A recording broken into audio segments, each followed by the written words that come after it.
मैं इस जंगल का सबसे ताकतवर राजा हूँ, मुझसे बड़ा यहाँ कोई नहीं।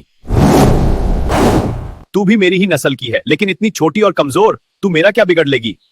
शेर मामा, ताकत सिर्फ शरीर में नहीं, दिमाग में होती है। अगर हिम्मत है तो कल नदी के किनारे मिलो, वहाँ फैसला होगा। ठीक है, कल मैं जरूर आऊंगा। शेर मामा, यहाँ आइए, मैंने आपके लिए एक शाही जगह तैयार की है। मुझे माफ करो, मैंने तुम्हें कमजोर समझा। याद रखिए, बुद्धि सबसे बड़ी ताकत होती है। कभी भी किसी को उसके कद से छोटा मत समझिए।